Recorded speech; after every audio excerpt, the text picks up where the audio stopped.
untuk sesi ini saya yang ininya jelaskan karena sekaligus penutupan nantinya. Jadi, Assalamualaikum warahmatullahi wabarakatuh. Selamat sore dan salam sejahtera buat kita semua.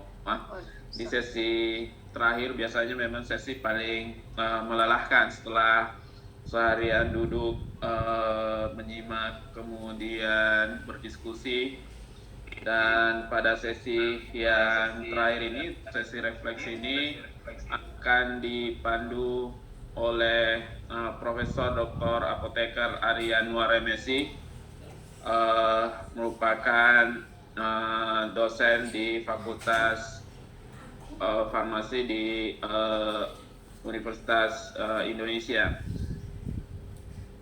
Kemudian beliau juga memiliki jabatan sebagai Wakil Dekan Bidang Akademik, Riset, dan Kemahasiswaan.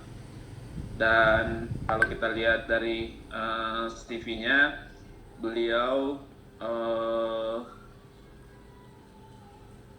aktif di bidang penelitian.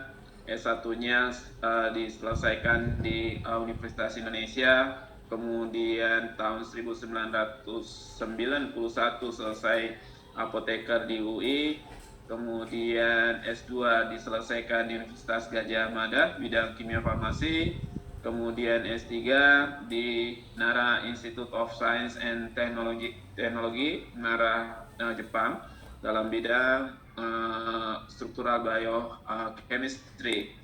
Kemudian ada banyak publikasinya, saya barangkali tidak perlu bacakan semua. Beliau sangat aktif dalam penelitian, tentunya mempublikasikan hasil penelitiannya di berbagai jenjang level Scopus, ya. Ada Q1, Q2, aktifan dalam penelitian juga, kegiatan penelitian baik sebagai ketua maupun sebagai anggota di berbagai hibah-hibah dan proyek penelitian. Dan di jurnal review, ya. Dan barangkali untuk hari ini beliau akan membawakan tentang refleksi kegiatan kita. Selanjutnya saya serahkan ke Prof. Ari. Silakan, Prof. Assalamualaikum warahmatullahi wabarakatuh. Terima kasih Sukman atas perkenalannya dan kesempatan saya untuk bisa sedikit memberikan refleksi terhadap apa-apa yang sudah diperoleh para peserta selama 2 hari workshop ini, yang saya kira cukup melelahkan, ya. Dan kemudian juga mungkin dari situ kita bisa banyak sekali informasi yang diperoleh, ya. Mungkin saya akan share screen dulu.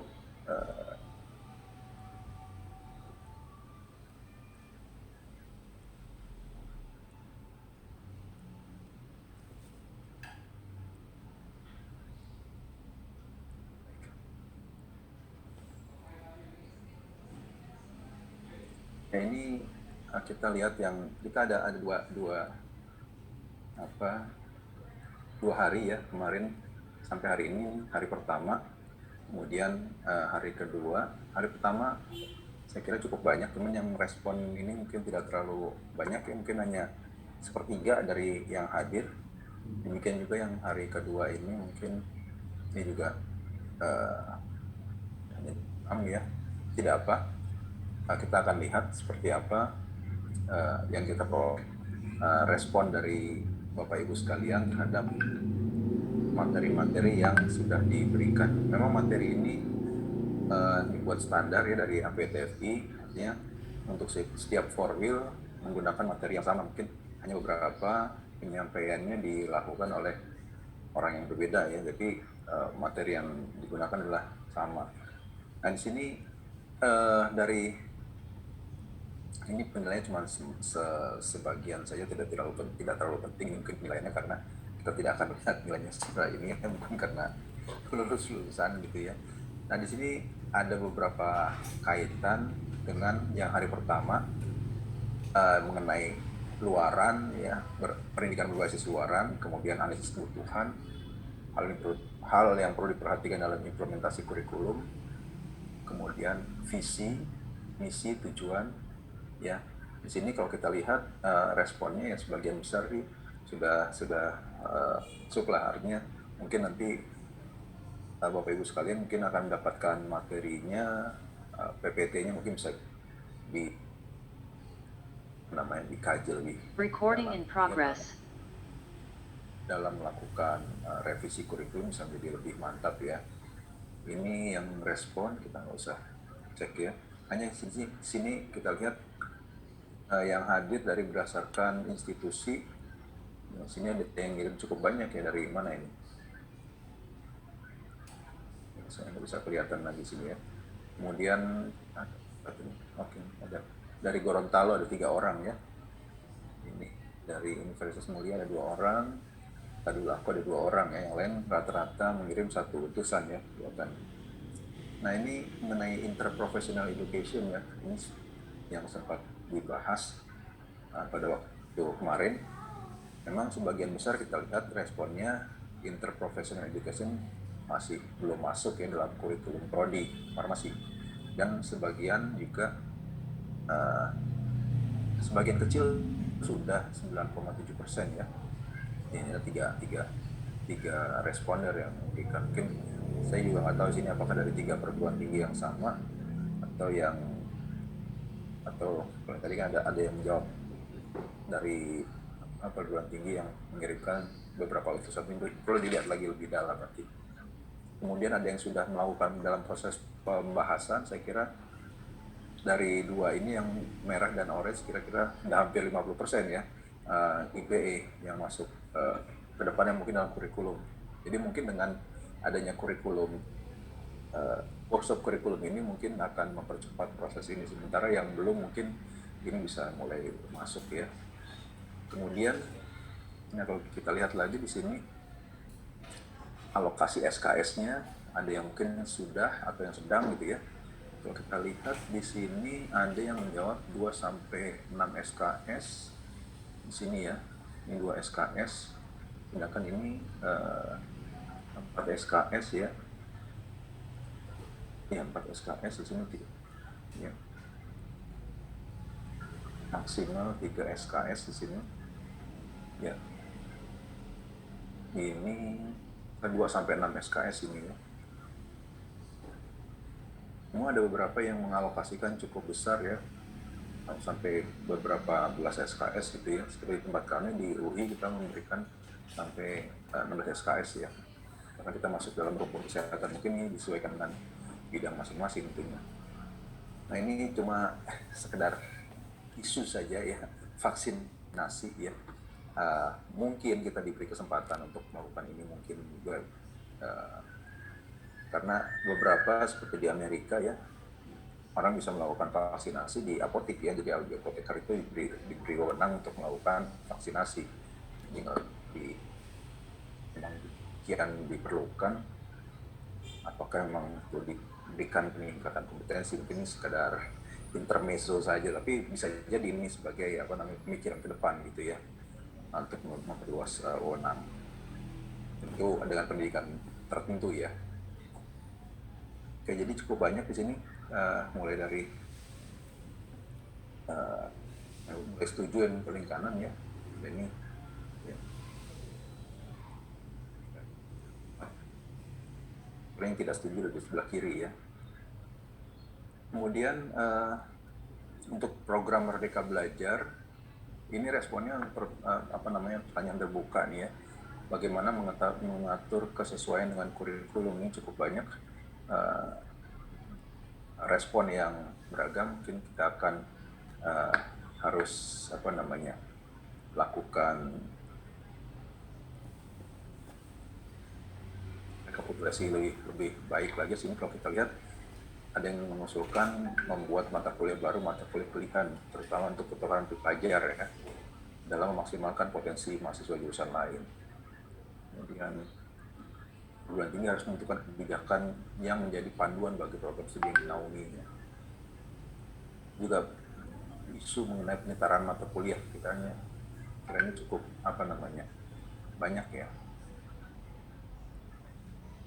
Ya, kita lihat saja di sini Nah ini alternatif MBKM yang mungkin sesuai. Nah ini kalau kita lihat bagaimana kalau dilihat kemungkinannya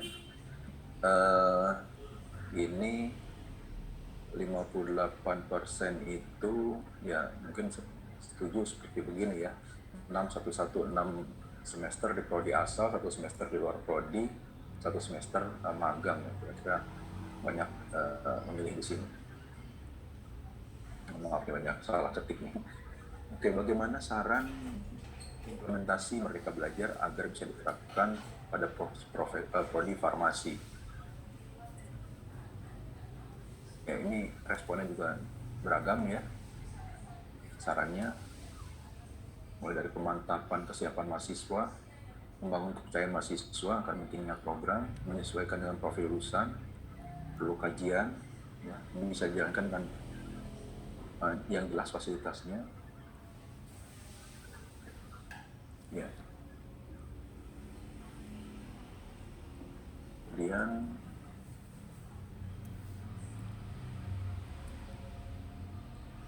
selanjutnya mengenai desain kurikulum berbasis luaran, outcome based education. Ini teoritis ya. Kalau kita lihat kemarin pendidikan berbasis luaran itu menggunakan metode backward curriculum design ya, ini sebagian besar forward yang juga bisa dilihat di sana apa esensinya backward curriculum design ya. Oke. Kemudian analisis kebutuhan dalam penyusunan kurikulum ya. Di sini sebenarnya semua jawaban benar nih ya. Jadi ini pilihan saja. Sebenarnya kita bisa melakukan benchmark ya, pakar mengundang alumni, mengundang lulusan ya, dan juga bisa melakukan hal-hal lain ya. Di sini pilihan yang lain. Kemudian capaian pembelajaran lulusan yang dibuat APTV. Nah ini mungkin kemarin sudah dijelaskan bahwa capaian pembelajaran yang dibuat oleh APTV adalah capaian pembelajaran minimal ya. Ini sebagian besar sudah memahami kelihatannya. Kemudian hal-hal yang perlu diperhatikan dalam implementasi kurikulum, ini semua hal memang perlu diperhatikan ya, jawabannya benar semua ini. Jadi mungkin lebih menekankan atau lebih mengingat pada daerah sini ya, dalam rangka sosialisasi, pengembangan dan menetapkan regulasi, pengembangan dan melaksanakan SPMI mungkin ini yang cukup berkesan. Mungkin bagian ini mungkin perlu kita lebih ingat lagi dalam hal implementasi kurikulum nantinya. Kemudian pernyataan sesuai tentang visi ini juga benar semua sih sebetulnya ya, tapi semua lebih fokus pada ini ya, visi adalah pernyataan yang pada masa depan, dan juga yang ini visi menjadi perumusan misi dan tujuan organisasi. Nah ini mungkin kurang begitu terlihat, tapi memang ini termasuk dalam rumusan visi. Kalau kita lihat di slide-nya Pak siapa kemarin saya lupa, di sesi kedua kalau nggak salah setelah Prof. Daryono ya. Kemudian mengenai misi ini juga semuanya benar gitu ya jawabannya. Di sini mungkin lebih berkesan pada rumusan yang terakhir nih ya. Pada rumusan terakhir disebutkan bahwa merupakan penjabaran visi ya. Ini sering kita lihat formula seperti ini dalam rumusan tugas, kewajiban, dan rencana tindakan. Tapi juga rumusan ini juga bisa merupakan pernyataan yang sesuai untuk misi ya. Kemudian mengenai tujuan, ini juga ketiga jawaban ini sebenarnya adalah pernyataan tentang tujuan, tetapi memang ini cukup diingat, mungkin sudah menjadi materi gitu ya kita, bahwa tujuan adalah sesuatu yang akan dicapai, dihasilkan dalam waktu yang telah ditentukan gitu ya. Sedangkan yang lain juga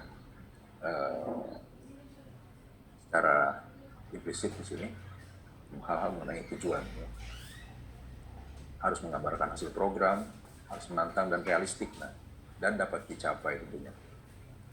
Kemudian dalam perancangan strategis ini juga semua ini adalah langkah-langkah yang diperlukan ya dalam perencanaan strategis. Penulisan visi misi, telah lingkungan, analisis strategi untuk keberhasilan, dan rencana strategi yang terdiri dari rumusan tujuan, sasaran, dan seterusnya. Kemudian yang menjadi unggulan dalam kurikulum berbasis luaran tentunya ini adalah suatu profil lulusan ya, yang kita perlu rumuskan nanti dalam penyusunan kurikulum. Yang sebagian besar kita cukup memahami di sini ya. Kemudian profil lulusan yang adalah jawaban terhadap pertanyaan. Ya, ini semua jawaban benar ya. Ngomong di sini yang paling terkesan di sini, program studi akan menghasilkan lulusan seperti apa, ini paling jawaban banyak di respon ya. Kemudian manakah cara penulisan profil lulusan yang benar ya. Jadi di sini lebih pada kemampuan yang generik di sini ya, sebagai manajer sih, mungkin sudah diberi contoh mungkin di slide-nya kemarin, tapi tidak seperti ini ya. Dan sebagian besar sudah cukup memahami di sini. Kemudian capaian pembelajaran lulusan meliputi, nah sebetulnya ini keempat ini ada dalam capaian pembelajaran lulusan secara integrasi ya, sikap, penguasaan pengetahuan, keterampilan umum, juga keterampilan khusus. Ini semuanya masuk dalam secara integral, masuk dalam capaian pembelajaran lulusan. Tetapi sepertinya penguasaan pengetahuan dan keterampilan khusus menjadi pilihan favorit ya, meskipun di sini empat-empatnya diperlukan gitu ya. Mungkin perlu lagi nanti pas ketika menyusun ini, keempat komponen ini perlu ada dalam capaian pembelajaran lulusan. Kemudian mengenai rumusan CPL disyaratkan memuat kemampuan yang diperlukan dalam era industri 4.0 ya, diantaranya ini literasi data ya, mungkin sekarang bagaimana orang dapat menghandle data yang jumlahnya banyak ya, mungkin seperti big data, bagaimana mengolah data, ini menjadi sangat penting ya. Kemudian literasi manusia, bagaimana orang berinteraksi dengan manusia juga, selain literasi teknologi. Jadi ketiga komponen ini seluruhnya ini diperlukan ya, selain juga literasi teknologi. Jadi tidak semata teknologi, tapi ketiga semuanya ini penting ya. Kemudian di bawah ini adalah cara contoh dari capaian pembelajaran sarjana farmasi yang tepat ya. Ini satu jawaban, mampu memformulasikan cara pembuatan gel yang tepat, ini salah satu contoh untuk capaian pembelajaran ya. Sedangkan yang lain ini bukan contoh yang bagus gitu, mampu memecahkan masalah terkait toksisitas obat ya. Kemudian ini keterampilan khusus mampu melakukan praktik farmasi yang disupervisi. Nah ini jadi ada tambahan di sini yang disupervisi oleh apoteker secara bertanggung jawab ya, sesuai dengan undang-undang. Jadi ini keterampilan khususnya. Kemudian dalam di bawah ini adalah kajian yang harus ada dalam pembentukan mata kuliah farmakoterapi contohnya ya, kecuali di sini ini tidak termasuk dalam kajian dalam farmakoterapi, tapi dalam farmakoterapi dibutuhkan komponen-komponen kajian seperti patofisiologi ya, interaksi obat, mekanisme kerja obat, monitoring efek sampingnya. Sebagian besar ini cukup memahami ya. Kemudian dalam pembentukan kurikulum, hal pertama kali yang harus dievaluasi adalah di sini analisis kebutuhan ya. Jadi analisis kebutuhan itu dari stakeholder nanti ya. Bagaimana kita merangkum input atau feedback dari stakeholder, kebutuhan-kebutuhannya dari situlah kita mulai menyusun kurikulum ya. Nah ini dari hari pertama ya. Nah hari kedua, hari ini responnya lumayan bertambah nih, sudah 41 kelihatan. Masih bergerak terus. Tadi saya lihat baru 26. Oke. Tapi saya terus terima responnya ya, tidak saya stop. Mungkin kalau ada yang belum sempat, juga yang ini mungkin kalau yang belum sempat silakan diteruskan ya, karena ini kita akan lihat apa namanya feedbacknya seperti apa.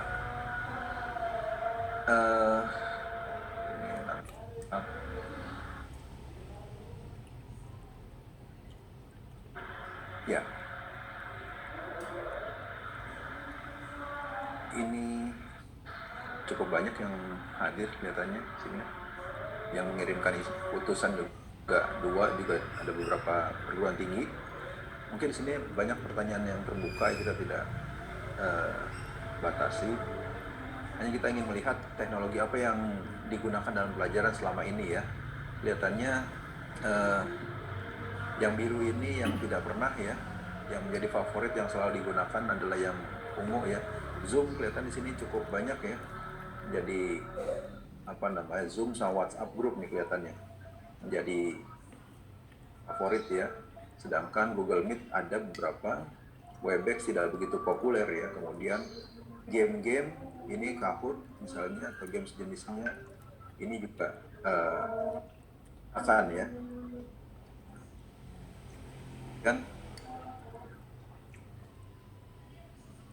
ini juga ada video-video yang direkam sendiri ya oleh tim kampus. Ya. Sedangkan untuk MS Team banyak yang tidak menggunakan, memang tidak banyak yang menggunakan MS Team. Oke, ini dari segi teknologi. Kemudian sumber-sumber pembelajaran yang diambil dari buku cetak masih cukup banyak ya. Ini pernah ya, ini selalu ya, dan ini sebagian besar menggunakan buku teks cetak ya. Kemudian e-book juga cukup banyak rupanya, e-book ya sering. Nah, ini cukup banyak ya. Kemudian artikel jurnal juga cukup banyak. Ini bagus sekali karena dari artikel jurnal kita bisa melakukan pendidikan berbasis apa, dari riset ya biasanya. Kemudian YouTube sering ya menggunakan, tidak selalu tapi cukup banyak ya di sini ya. Situs resmi seperti web ya, FDA ini ada ya. Ini saya lupa nih, satu lagi apa nggak tulisannya. Oke, kemudian dalam rangka mempersiapkan materi daring. Nah ini rupanya para dosen di sini cukup kreatif ya untuk mempersiapkannya. Umumnya masih membuat sendiri ya, 56,1%. Mudah-mudahan ini bisa memberikan apa namanya hal yang baik untuk mahasiswa ya. Tentunya dengan dibantu tim dosen di sini, bantu tim mungkin akan lebih memperbaiki kualitas ya, dibantu tim dibanding dengan membuat sendiri mungkin, karena dengan adanya bantuan kan akan lebih baik ini ya. Kemudian ada juga yang dibantu dengan mahasiswa sebagai asisten dosen. Ini juga yang ini lebih kaya lagi, dibantu tim baik dari dosen maupun asisten mahasiswa ya. Ya saya kira semua ini cukup baik ya. Tentunya kalau dengan bekerja dengan tim ya, mungkin beban dosen juga semakin berkurang dan kreativitas dalam mempersiapkan pembelajaran juga mungkin lebih beragam gitu ya, lebih baik. Kemudian OBE ada pendekatan yang menekankan pada keberlanjutan proses pembelajaran secara inovatif dan seterusnya, interaktif dan efektif ya. Sebagian besar ya, 95% setuju ya, benar ya. Kemudian yang termasuk dalam desain OBE ya, ini semuanya sebagian besar tertarik pada pernyataan yang pertama ya, walaupun pernyataan yang lain juga benar ya.